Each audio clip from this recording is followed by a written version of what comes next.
Block Rivals used to be one of the most addicting games on Roblox, keeping me and countless others hooked for hours.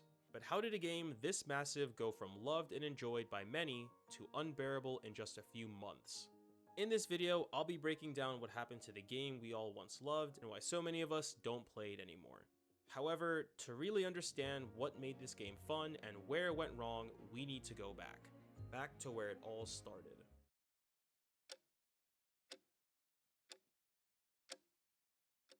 Sports-themed games are nothing new on Roblox. Boxing, football, basketball, you name it, there's probably a game about it. Some games went even further by blending anime with sports, whether through flashy abilities or direct adaptations of popular shows. For soccer, this was no exception, with games such as Locked, Skillful, and Neo Soccer League all drawing inspiration from the hit anime Blue Lock. But on this day, everything changed. A new contender would appear, Blue Lock Rivals. On release, it was a massive hit, easily beating out its competitors. The game broke 1 million visits and reached 20,000 concurrent users in only 1 week. And this success would not be short-lived. Within a month, BLR was sitting in Roblox's trending tab alongside heavy hitters like Fish and JJS with almost 100,000 concurrent players. With a rise this explosive, it's only natural to ask, what made it stand out? To answer that, we need to see what they had over the competition. First up is Neo Soccer League. The game's standout features are its stat and skill tree systems, but the gameplay is brutally tough for newcomers.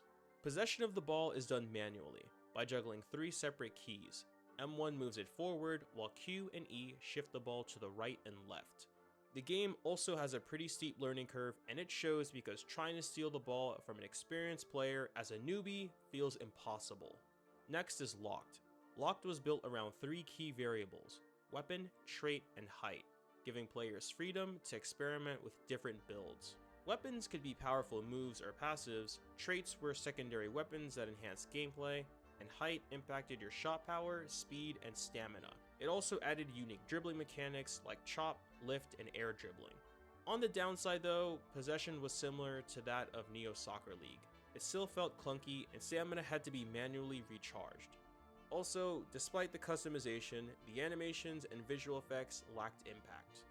Skillful stood out by mixing Blue Lock with Inazuma 11's flair. It had a stamina system that recharged automatically, a build system with 4 skills and 2 passives, and a rolling system for changing your build. Rolls costed in-game money, which you can earn from actions on the pitch, such as scoring or assisting.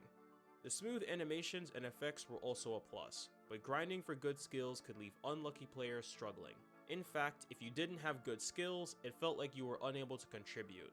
Also, the hitboxes for slide tackles were pretty janky. All 3 games tried new ideas, but none nailed the balance between creativity and accessibility. The fun was either buried under learning curves or locked behind buyable skills.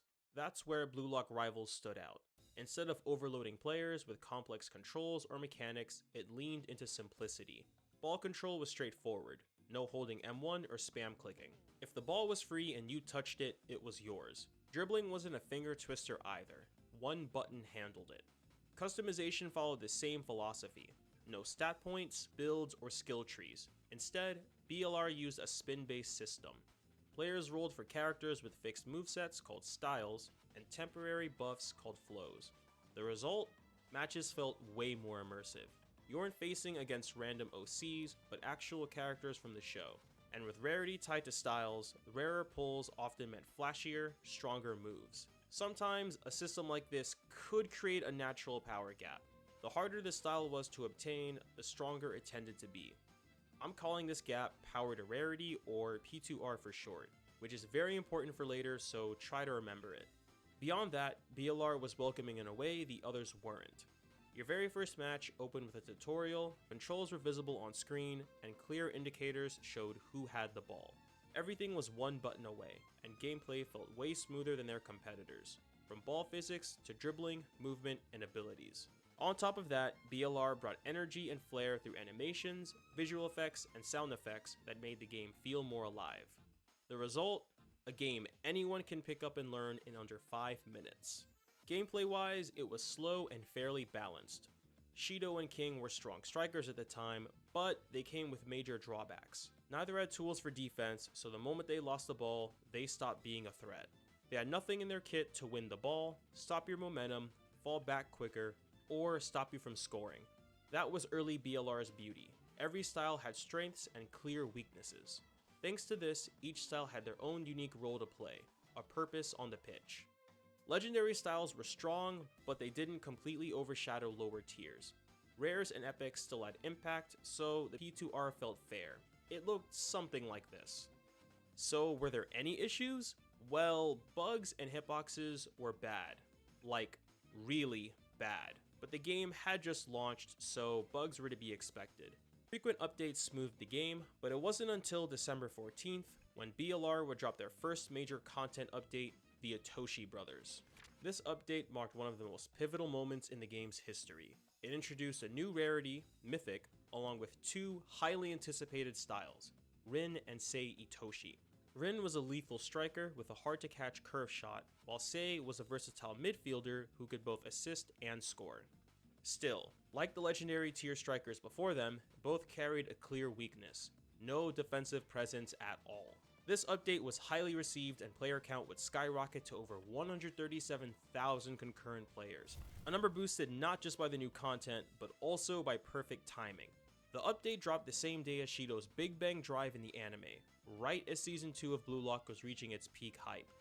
Fans looking to feel that same main character energy flocked to BLR, with its clean animations and simple gameplay providing the perfect outlet. With no dominant channel in the space yet, anyone had a chance to blow up overnight. The game's growing international reach and the rising wave of content creation meant BLR wasn't just another Blue Lock inspired game anymore. It was becoming the Blue Lock Roblox game. And just like that, the stars had aligned. With anime-fueled hype, a booming creator scene, and a growing international audience, Blue Lock Rivals would now enter its golden era.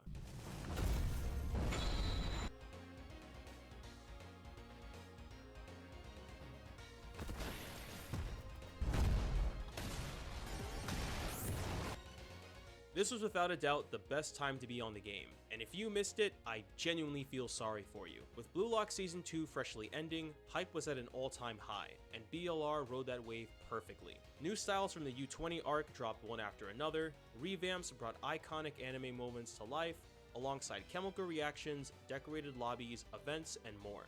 Styles were fresh and creative, with their movesets being grounded by anime or manga references, making the game maintain its immersion. The devs focused on quality over rushing updates, and it paid off, because the Yukimiya Hiyori update alone would push the player count to almost 500,000.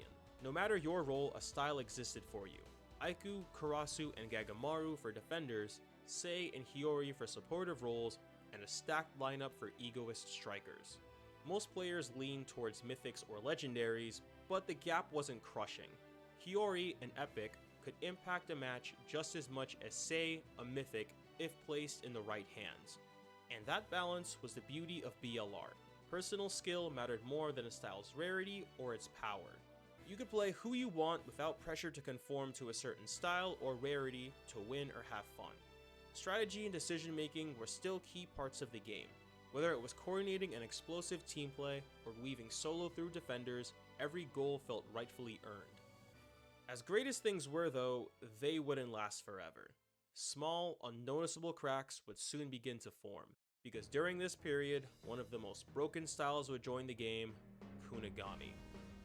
Kunigami, in my opinion, marked the beginning of BLR's downfall. On release, many players believed he was objectively the best style in the game, and not without reason. Unlike earlier styles that had clear strengths and weaknesses, Kunigami was effective everywhere. No matter what position you put him in, forward, winger, defender, even goalkeeper, he dominated. His shooting move could score from half the field, and body block became the single most aggravating move in the game. Other defensive moves like slide or charge had counterplay, but body block had almost no answer. You could anticipate and try to dribble past it, but it came out so quickly that most of the time you just got lucky. With Kunigami, BLR shifted away from the mind games and anticipation that helped define its value. Defender closing in, body block. Opponent receiving a pass, body block. Enemy chaining headers? Should I try intercepting it or waiting for the ball to drop and perfectly time a steal? Nah, body block. What once required quick thinking and prediction was reduced to a cheap, one-button answer that erased the need for smart decision making. And even worse, it set a precedent. Ragdoll moves, long-range shots, cheap steals, Kunigami opened the door to mechanics that would later contribute to the game's decline. On the surface though, the player count was booming and things seemed fine, but internally, the cracks were spreading. And by March 1st, with the introduction of a new rarity, World Class, BLR would enter its next, more dangerous chapter. The first World Class was Lorenzo, who on release had mixed reviews.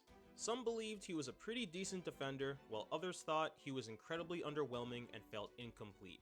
In hindsight, I think we can all agree that he was the most balanced compared to the other world classes, because after him came Chaos, Sei, Eniel Asagi, and Kaiser. It got bad, like really bad.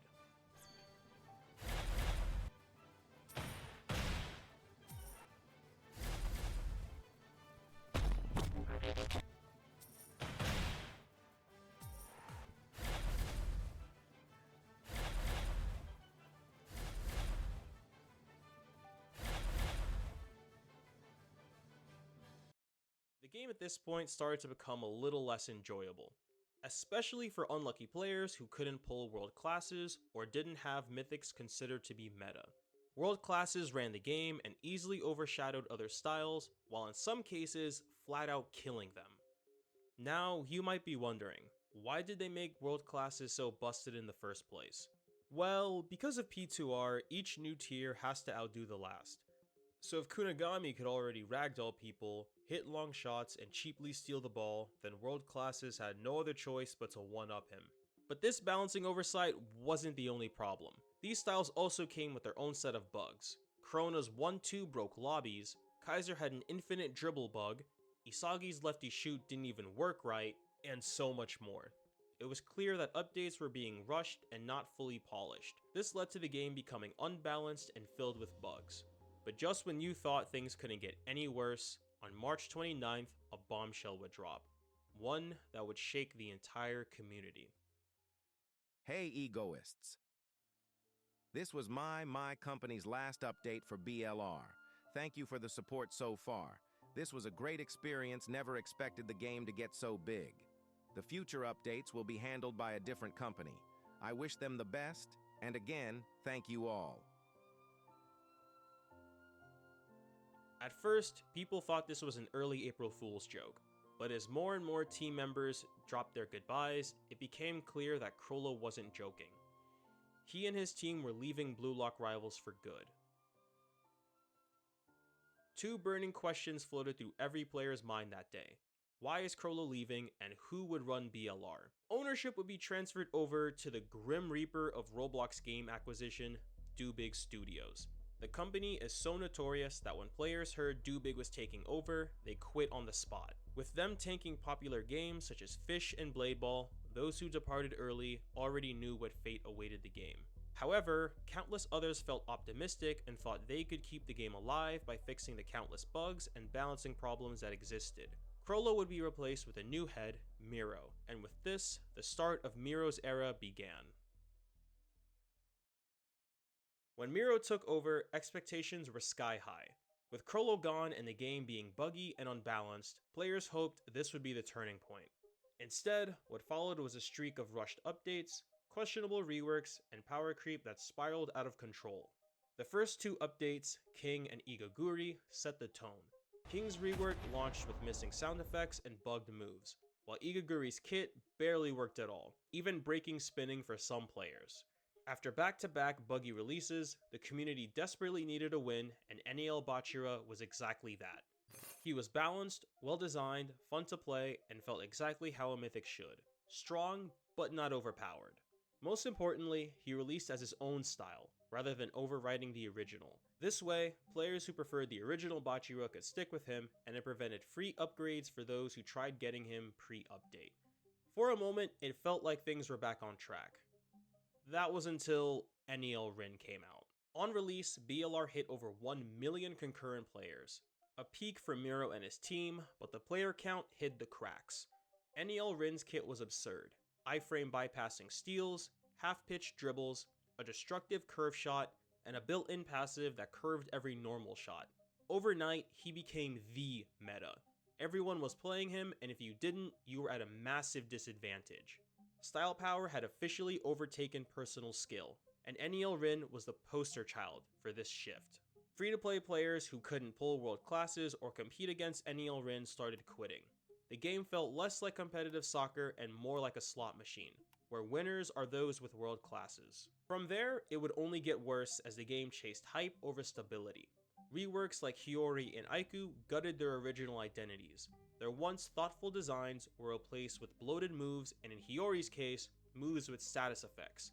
At this point, with so much crowd control, the game felt more like League of Legends than soccer. Aiku would lose any immersion he had as they overhauled his base kit and changed his awakening animation to things he's never done before. He was strong at first, but just when defenders thought they had it good, they nerfed him to the ground, to the point where he's just a less viable Karasu clone. But none of these would compare to the worst from Miro, the Loki update. It introduced a new rarity, Master, with absurdly low pull rates, 0.13% for lucky spins and 0.013% for regular spins. Unless you were a content creator or loaded, pulling him required a miracle. To free-to-play players, this was seen as a massive slap in the face. But in their defense, this style was very strong, so making him ultra rare did make some sense. Even worse, a bug with roll protection caused some players to lose him accidentally. Now yes, the devs later fixed this through tickets and their support Discord, but the issue should have never existed in the first place. At this point, the community's patience wore thin. More creators would make videos on the state of the game, while countless others would stop playing or migrate to competitor games such as Azure Latch. Unfortunately, around King's second rework is when I pretty much gave up on this game. I'd grown tired of seeing OP style one after another, while the devs ignored the two core issues, balancing and bugs. After I left, new styles like NEL Rayo, NEL Nagi, and Charles were added, and from what I saw and have been told, all of them were busted with the exception of Charles. To their credit, Miro and team put a ton of work into fixing bugs and balancing world classes and other styles. Polls show that the community thinks the game is improving, but it's clear that the damage done has left a lasting impact. The player count hasn't come close to numbers that BLR once hit in the past, and many longtime players who left refuse to return. Even if future updates improve stability or tweak styles, the game's momentum and community trust have been permanently affected. It simply won't be the same. A long-standing question is, who's to blame for BLR's downfall? Well, the truth is not one person or team is fully responsible. Chrollo leaving created a vacuum in leadership that Miro and Dubig Studios struggled to fill. On top of that, they inherited a game from him that was already struggling with bugs, balancing issues, and player frustration. Dubig's acquisition only added fuel to the fire. They prioritized hype and flashy updates over core fixes, leading to the community's trust eroding over time. Simultaneously, unchecked P2R pushed the game toward power creep, meaning even well-intentioned updates could spiral out of control. Community hype and expectations for new styles and updates also pressured the devs to release on time, rather than delay for fixes. So the blame, in my opinion, it's shared. Blue Lock Rivals had a meteoric rise, a game fueled by anime hype, skill-based gameplay, and a passionate community. But over time, bugs, balancing issues, and power creep chipped away at what made it special. That's not to say you can't still enjoy this game, you totally can, and if you do, more power to you. The devs are working hard though, and believe it or not, I still have some faith that BLR can bounce back. Alright, but that's all I have for this video.